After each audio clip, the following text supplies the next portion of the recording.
Good. Doing just fine. How did it feel Saturday without the brace?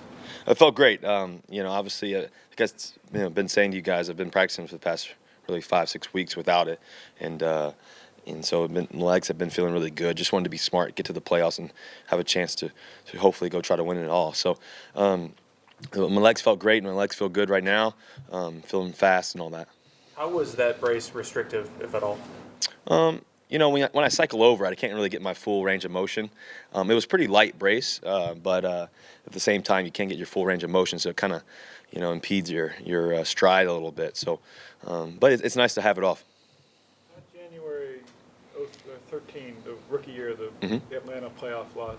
What did you say going off the field up the tunnel, and why did you say it?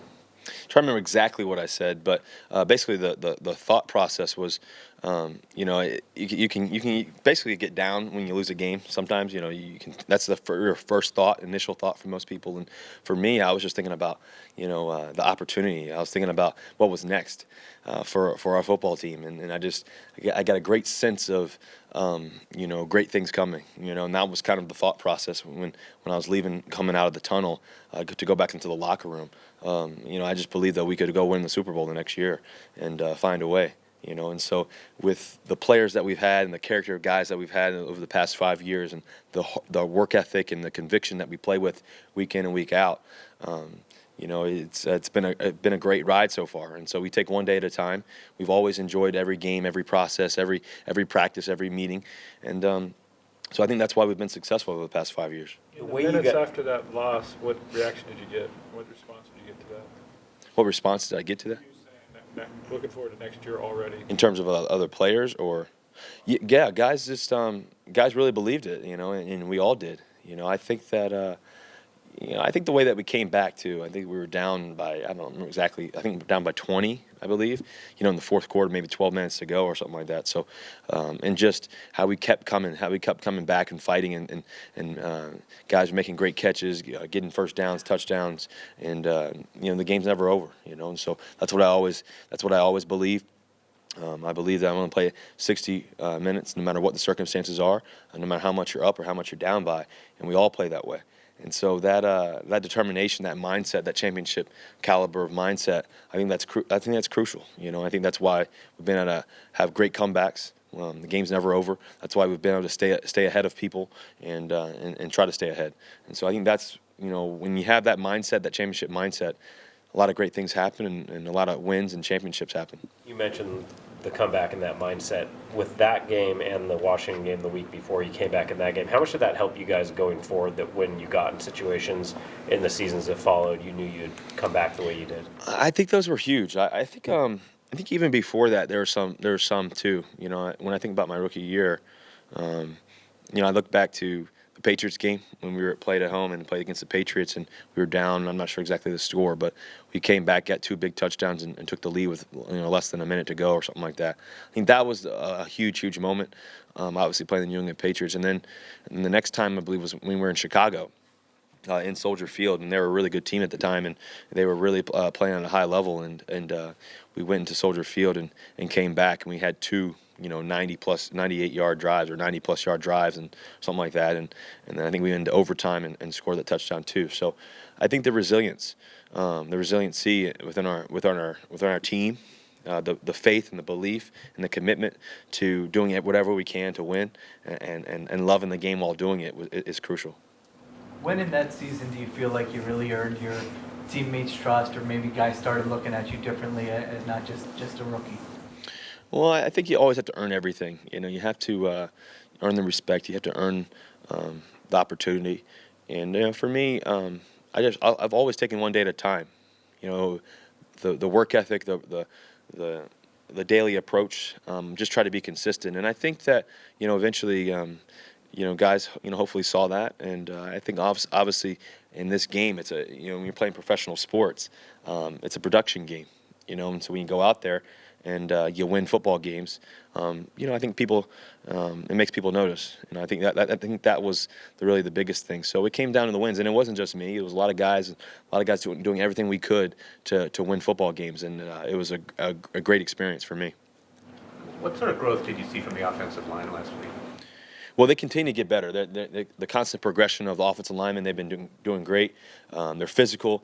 We had a great running game last week, which was huge. We want to be able to have that in the playoffs. You need that in the playoffs to be physical and to be able to get first downs and get short yardage plays and 3rd and 1s and all that. And we were able to do that in the game last week and have that physical approach. And I think that always helps. I think that always helps. It helps the play action game. It helps just wear down the defense and allow us to, end the game. And I think I'm not sure how much time we had left in the clock, but we ended up, having a long drive there, the last drive where we threw the touchdown.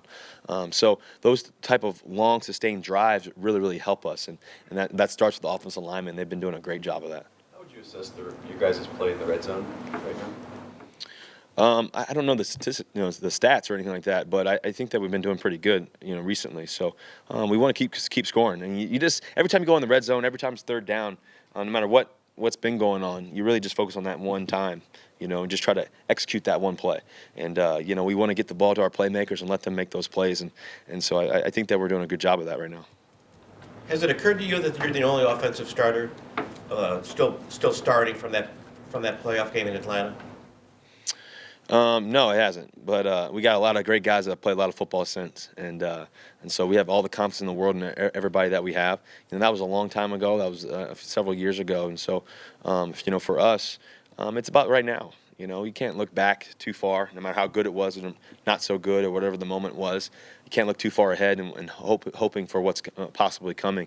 You just focus on the moment, and when you can do that, it gives you a chance. And I think all of our guys, we've had so many young guys step up to the plate. And like I said earlier in the season, midway through or so, I kept saying that I think that the fact that we've had young guys, play at such a early time in their careers, it's given us a chance to step up to the plate when needed to, and when somebody has to step up, if a backup needs to step in, all those things. I think that pays dividends in the long run. Speaking of young guys, that Falcons defense has a lot of 1st and 2nd year guys playing big roles. Do they look different now than they did when you saw them earlier in the season? They don't look different. They played pretty good the first time, but I think for their defense, they just have that much more experience, and they're super disciplined. Coach Dan Quinn is one of the best coaches in the National Football League. He knows how to coach those guys up really, really well, and those guys are flying around. So those guys don't look like rookies, that's for sure, and 2nd-year players, and they're going to be a great football team for a long time. Is the knowledge of Dan's system, is that part overrated? Is it more about guys making plays? Well, it's always about guys making plays. I think anytime you have knowledge, you fully understand something, it makes it simple. So I think for us, we just have to understand it and just play one play at a time, understand what they're trying to do, understand what they may try to do, and capitalize on that. George Fant's had quite the journey here this year. And did you look at him the other night and see how he was going to react to his first playoff environment? And you look at him this week and say he's going to have a matchup with Vic Beasley. We're ready to see him against Vic? Yeah, he's ready to roll. George Fant's ready to roll. He's confident as can be. He's played in big games before, big venues, and he's done a great job for us. So, it's the same thing. You just got to do everything you can. Just play one play at a time. Don't make it anything bigger than that. Russell, you guys have always preached it's not how you start, it's how you finish, obviously. But in 3 of these 4 road playoff games that you've played in, you guys have gotten into a pretty significant hole early on. Have you looked back on that and identified anything that you can do differently to avoid that this weekend? Just start faster. I think that's really the only thing. Execute. You don't really look too far back. Like I said, that's tough to do. But I think for us, just stepping up to the challenge, we enjoy going on the road. I think we do a great job of it in the sense of how we do it and how we feel on the road. We don't feel, oh, man, this is going to be a drag or anything like that. We get excited to play on the road. It's going to be a tough venue. And we're playing a great football team. It's the playoffs, so you can play one play at a time, see what happens. Great 60 minutes. And no matter how fast you start, if you start fast, you still got to finish. So either way, the goal is to score one more point than they do. Said yesterday that he recalls very specifically the plays that didn't work in that Atlanta game 4 years ago in the playoffs. Is that a coach thing, or do players do that? How do you process that significant a defeat like that? In terms of actual routes and stuff, you mean, or runs, or didn't work? Yeah. Calls? Yeah, I think you remember that stuff for sure. I always try to remember the good ones more than the bad ones, but so I think for us. we just had a few moments in there where we didn't start that fast in the beginning of the game, but we finished great. And unfortunately, they made a great field goal from a long distance away, and they won the game. So but you use that experience for what's to come. So that's what we look forward to. Russ, what type of support have the fans giving you guys, not only just for yourself through the different injuries you had to go through, but what type of support have the fans kind of giving you guys here in Seattle as you go on to the season? Well, we got the best fans in the world, and the energy in the city, the enthusiasm, the electricity around the city when we're playing is always the best there is, and we don't take that for granted. We love that every time, and even when we go on the road, you always see the Seahawks jerseys everywhere, and so. A lot of times when we come to town too, it's always kind of a big matchup, and a lot of people want to come to the game and all that, and a lot of energy around it. And so, the fans really pick us up, and they give us a lot of things to play for. We play for each other first, and we play for our families and all that, and our coaching staffs and all that. But it's also for these amazing fans that we have, and we love the 12s, and we're hoping that the 12s will be there. In Atlanta, we know it'll be an exciting matchup and an exciting game, and people all over will be watching. But the energy and the passion that the 12s give us from day in and day out, in season and off season, it really matters. Russ, kind of an off-the-wall question. How much do you pay attention to a guy like Isaiah Thomas and what he's doing with the Boston Celtics, and do you give extra attention to guys in other sports who have been very successful that maybe a few inches shorter than people's liking? Well, I watch Isaiah Thomas whenever I get the chance to watch, his games, and he actually came here and hung out with us for practice and all that, and shot with us and all that.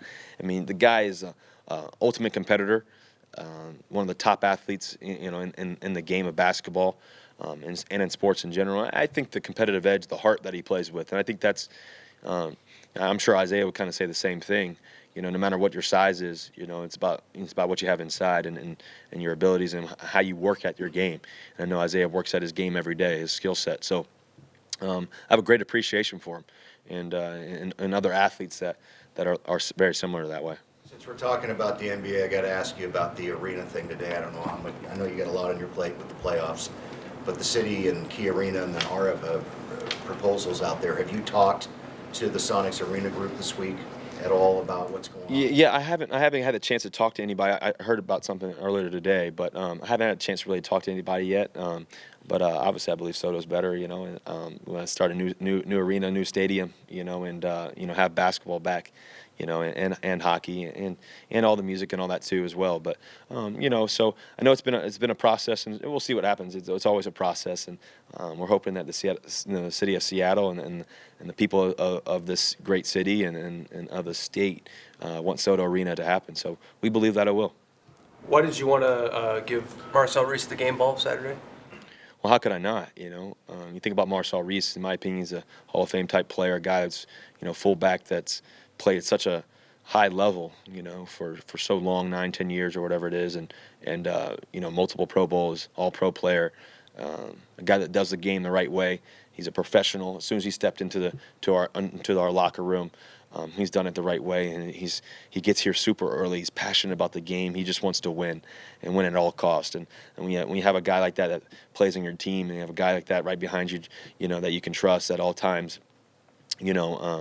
I got to talk to Marcel, obviously, and got to know his family and everything, and such a special guy and a special family, and he never been to the playoffs, and that's a big deal. And I think that's the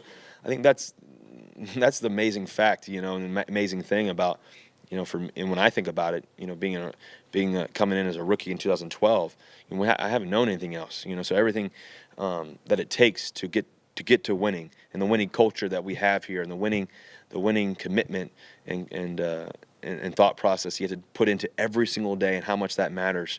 It's a culture. It's not easy to have, and a guy has played 9 to 10 years, hasn't been to the playoffs, you really have a great appreciation. He has a great appreciation for being where he is at right now, and we have a great appreciation for having such a special player and a special person on our football team. And he does it the right way. He's a true professional. He's very humble about it, and he loves the game, and I think he's one of the best to do it at the fullback position. So I'm grateful that he's on our team, and hopefully we can do everything we can to give him multiple more game balls. With him, with Procise maybe coming back, Rawls getting going, how loaded is the running game than the last time you played these guys? Yeah, it's great. Obviously, our running game's gotten even better. The line's doing a great job, and having Rawls back in full strength, and who knows what's going to happen with C.J. Procise and then Marcel and all the other running backs that we have. J.D.'s done a great job. Alex Collins has done a great job. So there's multiple guys, and so to have that stable of running backs is crucial, especially at this time of year, to run physical, to run fast, to make plays. That's a good thing for us. Russell, how do you keep you and Pete and a bunch of the guys preach continuing to want to do great? Like you said, you haven't known not going to the playoffs. How much of your energy goes into maintaining that edge of, hey, we need to keep playing our best. We can't take this for granted. Well, I don't think you have to put much energy into it when it is you, if that makes sense. When it's a habit, when it's something that and you believe, and you have that conviction of what it takes to be great, and believing in that, and believing in yourself, and believing in your teammates, you don't have to put a whole bunch of extra energy into trying to focus on being great. And you either are or you aren't, and that's kind of the mentality. And so we want to continue to cultivate that. We want to continue to believe in that. We want to continue to practice that way, and it starts with practice. It starts with the way you communicate and engage with one another, and so that's what we love about it. And so we just continue to try to just stay the course. You don't see complacency ever creeping in? No, I don't know what that means. You don't, but your team. No, we don't know what that means. I don't think we know what that means. Anything else? Thank you. You guys go Hawks. Soto Arena.